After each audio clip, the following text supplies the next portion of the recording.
Alright guys, we are back. Good evening, good morning, or good afternoon. As always, it is so great to see you. And friends, welcome to Photography Talk episode 71. And now, we've got some exciting news to discuss from Canon, which just announced a new 3 series camera. And there's also reports that Canon will be discontinuing a lot more of those EF lenses. In other news, Sony dropped 2 new full-frame cameras last week, and if you didn't hear about it, friend, you are alone. In fact, it was a very quiet announcement. And besides, these cameras are just minor upgrades to existing ones, so perhaps, a lot of fanfare really wasn't warranted to begin with. Anyway, we'll get to all those details of those stories in just a sec, but first, let's take a moment and talk a little bit about that like button that is right over there. The like button isn't just a way for you to tell us that we're doing a good job here. The like button is also, it acts as a barometer to let us know what kind of content that you find helpful and you find interesting. And guys, obviously, I love getting likes on these videos, but more than that, I want the feedback so we can be better informed about what sort of videos that you want to see moving forward. So, if you find this video entertaining, informative, or both, or heck, you just want to help this channel out with the whole YouTube algorithm, leave a like below, and hey, while you're at it, leave a comment and let us know. Now, let's discuss this week's biggest news. Now, just a few days ago, a leaked image of the upcoming Canon Eos R3 was posted on Twitter. Now, this leak was a bit surprising because everyone is so focused on the Eos R1.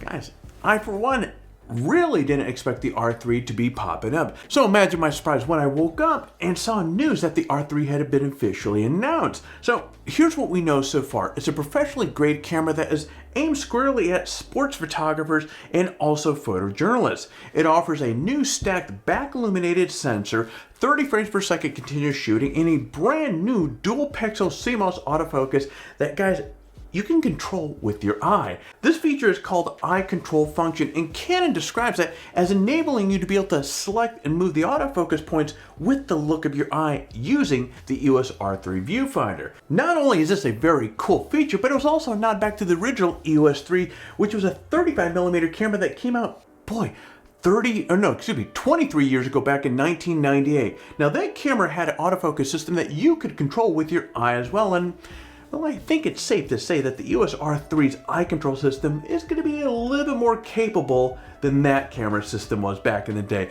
Anyways, other features include dual pixel autofocus system, so in case the eye control thing really isn't your style, you have integrated vertical hand grip, and you also have professional grade weatherproofing and dust sealing. Now, so far, there are no details on the release date, the sensor resolution, the video capabilities, or even the price, but you can bet we'll let you know as soon as that information is released.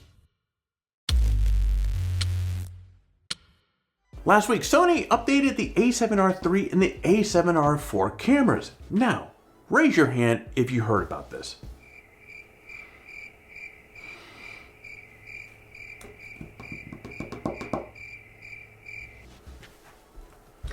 You're not alone.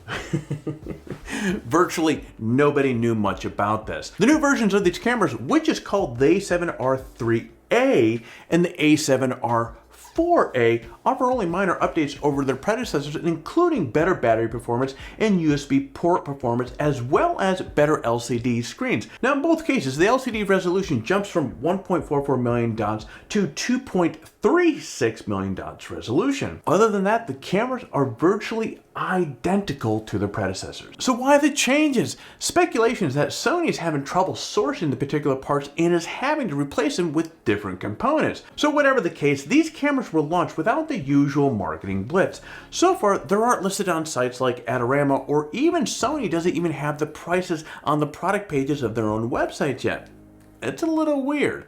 Now, speaking of weird, usually when a camera has a suffix, it usually means it's been modified for astrophotography. This is not the case with either of these cameras. Now, if you happen to be dying to get your hands on one of these cameras, check the description below for links over to Sony. Now, just keep in mind, you can't buy one of these yet. Well, at least not at the moment, but at least you'll know where to get or learn more information about these cameras.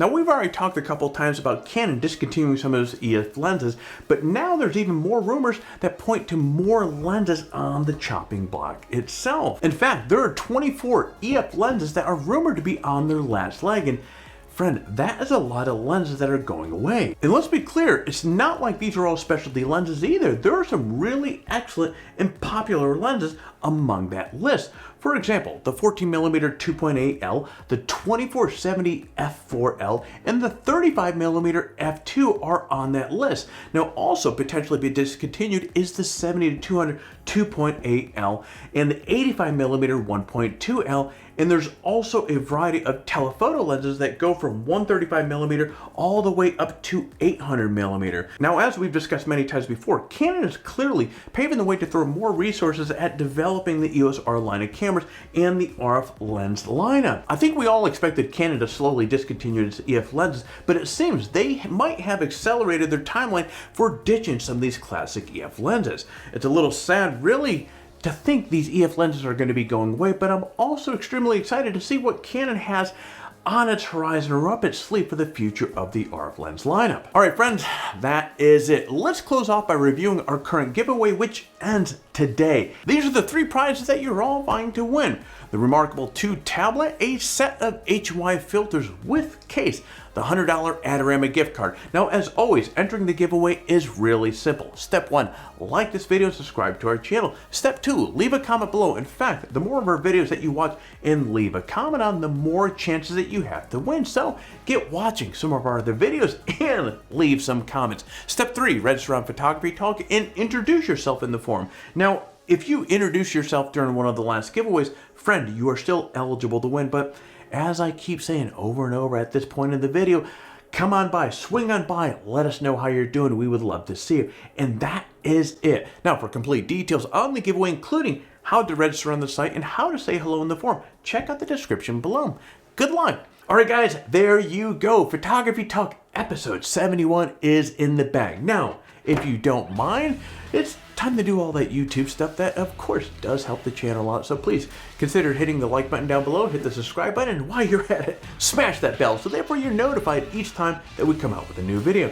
Friends, I'm going to be jumping out of here, so you get out there, stay healthy, and create your best shot.